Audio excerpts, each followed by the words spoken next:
بسم اللہ الرحمن الرحیم۔ السلام علیکم۔ میں ہوں ڈاکٹر رفیق بھٹی، ولم والی مظفر گڑھ سے۔ تو آج کا میرا ٹاپک یہ ہے کہ چکن پاکس کیا ہے۔ تو ناظرین، چکن پاکس ایک جلد کی بیماری ہے جو وائرس سے ہوتی ہے۔ زیادہ تر یہ بچوں میں ہوتی ہے لیکن بڑوں میں بھی ہو سکتی ہے۔ تو جب ایک بچے کو ہوتی ہے تو وہ اسکول میں جاتا ہے تو ایک دوسرے کے ساتھ بچے کھیلتے ہیں تو ایک سے دوسرے کو، اور اس طرح سارے بچوں میں پھیل جاتی ہے، اور جب بچے گھروں کو جاتے ہیں تو ان کی فیملی میں، اور اس طرح پوری کمیونٹی میں بڑی تیزی سے پھیل جاتی ہیں، اور یہ ہائیلی انفیکشس ڈیزیز ہے۔ تو جہاں تک اس کی علامات کا تعلق ہے تو یہ سب سے پہلے ایک عام نزلہ زکام کی طرح شروع ہوتی ہے، اس کے ساتھ بخار ہوتا ہے، جسم میں درد ہو سکتا ہے، تو پھر اس کے بعد جسم کے اوپر ریش نکل آتی ہے۔ جو ریش ایک خاص شکل کی ہوتی ہے، جیسے ڈیو ڈراپس، جیسے اوس کے پتوں کے اوپر اوس پڑی ہوتی ہے، اس شکل کے ہوتے ہیں، اس میں پانی بھرا ہوتا ہے، اور آہستہ آہستہ پھر اس میں پیپ پڑ جاتی ہے، اور پھر یہ چھالے کی طرح بن کے یہ پھٹ جاتے ہیں، اور اس کے اوپر سکیب آتا ہے اور اتر جاتا ہے، یعنی کھرنڈ بن کے اتر جاتا ہے، اور اس کے بعد یہ ختم ہو جاتے ہیں۔ تو یہ اس کے اوپر جلد کے اوپر اس طرح کے ملٹیپل کراپس موجود ہوتی ہیں، یعنی ہر لیول کا ریش موجود ہوتا ہے۔ کسی میں پانی پڑ رہا ہے، کسی میں پیپ پڑ رہی ہے، کوئی خشک ہو رہا ہے، کسی پہ کھرنڈ ہے اور ختم ہو رہا ہے۔ تو اس طرح ہر لیول کے ریشز موجود ہوتے ہیں، اور یہی اس کی ڈائگنوسس کا خاص پوائنٹ ہے۔ تو یہ بچوں میں اگر جلدی ڈائگنوز ہو جائے اور بچے کو آئسولیٹ کر لیا جائے تو یہ زیادہ پھیلنے سے بچ جاتی ہے۔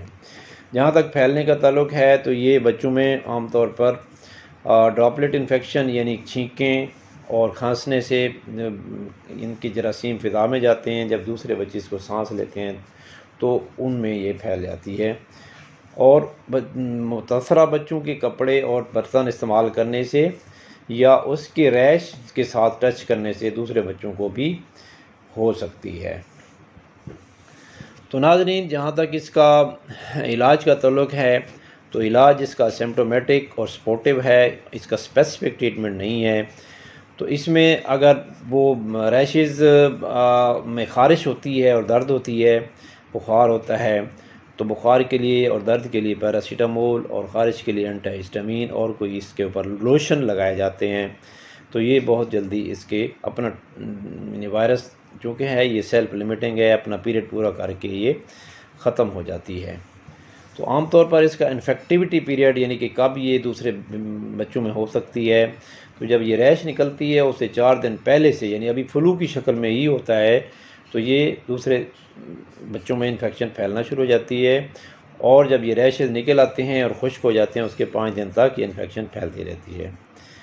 تو اس کا ایک پیریڈ انفیکٹیوٹی انکوبیشن پیریڈ ہوتا ہے، یعنی ایکسپوئر کے بعد 10 سے 21 دن میں اس میں علامات آ جاتی ہیں، اور پورا اپنا پھر وہ پیریڈ پورا کر کے ختم بھی ہو جاتی ہیں۔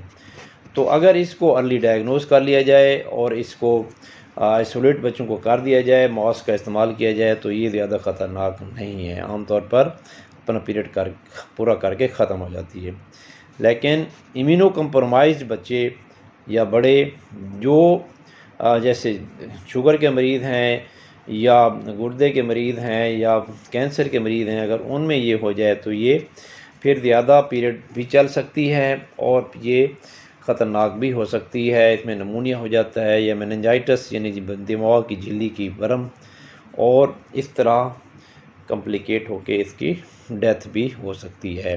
تاہم اگر اس کو جلدی سے ڈائگنوز کر لیا جائے اور ٹریٹمنٹ علاج شروع کر دیا جائے تو یہ زیادہ خطرناک نہیں ہوتی ہے۔ تو اس کی ویکسین بھی اویلیبل ہے، تو ویکسین کرانے سے عام طور پر یہ محفوظ ہو جاتے ہیں۔ تو ناظرین، آپ کو امید ہے یہ چکن پاکس کے بارے میں کافی معلومات مل گئی ہوں گی، تو اس کو آپ لائک کرنے میں کنجوسی نہ کریں، اور اپنے دوستوں کو بھی سینڈ کریں، پوسٹ کریں، تاکہ ان کو بھی اس کے بارے میں معلومات ہوں، کیونکہ یہ جب بیماری ہوتی ہے عام طور پر وبا کی شکل اختیار کر لیتی ہے، تیزی سے سارے علاقے میں پھیل جاتی ہے، تو اس کو تکلیف دہ مرحلہ ضرور ہے، اگرچہ خطرناک اتنا نہیں ہے، تو بچے کو تکلیف دہ مرحلے میں سے بہت گزرنا پڑتا ہے۔ تو ناظرین، یہ اپنے اپنے دوستوں کو سینڈ کریں تاکہ اس کے بارے میں معلومات عام ہوں اور اس سے بچاؤ جلدی ڈائگنوز کر کے آئسولیٹ کیا جا سکے۔ اور اگر آپ نے میرا چینل ابھی سبسکرائب نہیں کیا ہے تو اس کو جلدی سے سبسکرائب بھی کر دیں۔ تو ناظرین، ایک ویڈیو بنانے کے لیے بہت محنت کرنی پڑتی ہے، تو آپ کے سبسکرائب کرنے سے حوصلہ افزائی ہوتی ہے، جس پر کوئی آپ کے پیسے نہیں لگتے، مفت میں ہوتا ہے، تو اس لیے سبسکرائب کر کے حوصلہ افزائی کریں۔ شکریہ۔ یہ دیکھیں ناظرین، ملاحظہ فرمائیں اے نمونہ۔ یہ دیکھیں ناظرین، ملاحظہ فرمائیں اے نمونہ۔ یہ دیکھیں ناظرین، ملاحظہ فرمائیں اے نمونہ۔